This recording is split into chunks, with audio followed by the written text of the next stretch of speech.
ಹೋಗದೆ ಪೂರ್ಣ ಗಂತವ ಎಸಗಿ ನಿತ್ಯ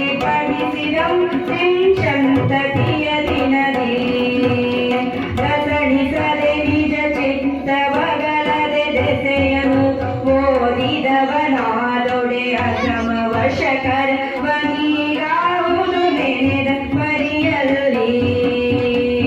ಒಂದು ದಿನದಿ ಸಮಗ್ರ ಗ್ರಂಥವನೊಂದು ಓದಲೆ ಬೇಕು ಈ ಪರಿ ಸಂದೇಹವಿಲ್ಲದೆ ಒಂದು ಸಂವತ್ಸರವು ಓದಿದೊಡೆ ಅಂದು ಪ್ರತ್ಯಕ್ಷಗಳು ದೇವಿಯು ಒಂದು ಕಂತಾಯೋದಿ ಕೊಡೆಗೋ ಎಂದು ಕೊಡುವಳು ಪರವಣಿಯರು ಹುವುದು ಜಗವೆಲ್ಲ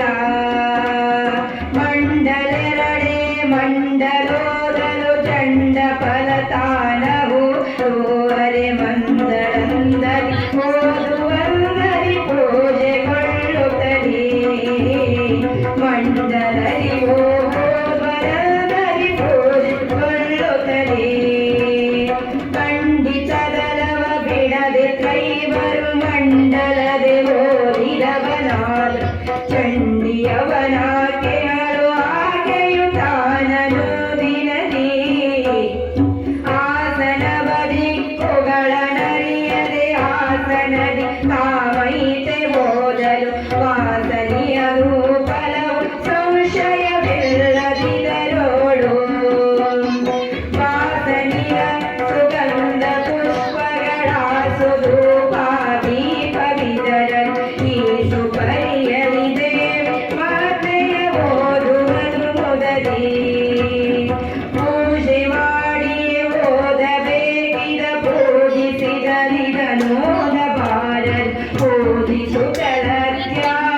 ಪೂಜಿಸುತ್ತಲಧ್ಯಾಯಗಳ ಪ್ರಕೃತಿಯಲ್ಲಿ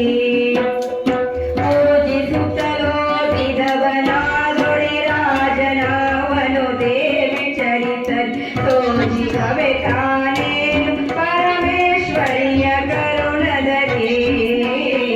ತೋಜಿಸವೆ ತಾನೇನು ಪರಮೇಶ್ವರಿ ಕರುಣದಲ್ಲಿ ಓದುವುದು ನಿತ್ಯಾಗದಿರ್ದೊಡೆ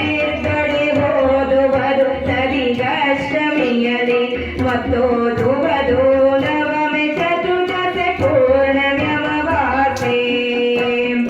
ಓದುವುದು ಭೃಗು ಬ್ರಹ್ಮ್ಯವಾರದಿ ಓದುವುದು ನವರಾತ್ರಿಯಲ್ಲಿ ತೋದಿದೊಡೆ ಮಾ ಪುಣ್ಯ ನಿತ್ಯದಲೋದೆ ಫಲವಿಹುದು ಸಾವಶಕ್ತಿಯ ಭದ್ರವಾಗಲಿ ತಾವು ನ್ಯಾಸವ ಮಾಡಿ ಬಳಿಕಲು ದೇವಿ ಚರಿತವನಿರಲು ನಿತ್ಯದಲೋದಿಕೊಂಡಿರಲು ಈ ಬಳೈ ಬೇಡಿದ್ದ ಬಯಕೆಗಳಾವ ಪ್ರಯೋಗಗಳಾದವು ತಾವು ಶೀಘ್ರದಲ ದೃಢಸಾಧಕದಿ ಪಠಿಸಿದಡೆ ಒಂದೆರಡು ಅಧ್ಯಾಯ ಓದಿದಳಂದು ಪುಣ್ಯವು ದೊರಕುತ್ತಿಯುವುದು